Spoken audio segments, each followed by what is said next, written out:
বিশ্বকাপ মানেই রেকর্ড ভেঙে রেকর্ড করা। এবারে টি-20 বিশ্বকাপে প্রথম ব্যাটসম্যান হিসেবে দুটি সেঞ্চুরির বিশ্ব রেকর্ড করলেন পাকিস্তানের ওপেনার সাহেবজাদা ফারহান। তবে সুপার 8-এ নিজেদের শেষ ম্যাচে গতকাল শনিবার শ্রীলঙ্কার বিপক্ষে 5 রানে জিতেও হতাশ পাকিস্তান। রান রেটে নিউজিল্যান্ডকে পেছনে ফেলতে পারেনি সালমান আলী আগার দল।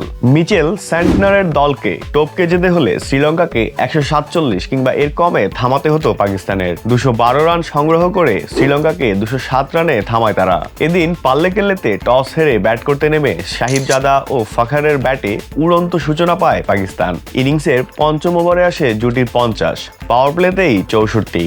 একই ছন্দে এগিয়ে গিয়ে দশম ওভারে স্পর্শ করে 100, আর 32 বলে 50-এ পৌঁছান সাহিবজাদা। 27 বলে ফাখার, 84 বলে তাদের জুটি স্পর্শ করে 150 রান। 16 ওভারে ফাখারের বিদায়ে ভাঙে 176 রানের জুটি। টি-20 বিশ্বকাপের ইতিহাসে উদ্বোধনী জুটিতে এটাই সর্বোচ্চ। বিশ্বকাপের ইতিহাসে এক আসরে 2টি সেঞ্চুরি আর নেই কারো। বিশ্বকাপে একটির বেশি সেঞ্চুরি আছেই আর কেবল ক্রিস গেইলের। বিরাট কোহলিকে ছাড়িয়ে বিশ্বকাপের এক আসরে সবচেয়ে বেশি রানের রেকর্ডও তিনিই গড়েছেন। তবে ম্যাচ সেরার পুরস্কার নিয়ে সাহিবজাদা বললেন, দলের লক্ষ্য পূরণ না হওয়ায় হতাশ তিনি বলেন, প্রথমত আমার বিশ্বাস ছিল যে আমরা দল হিসেবে ভালো করব।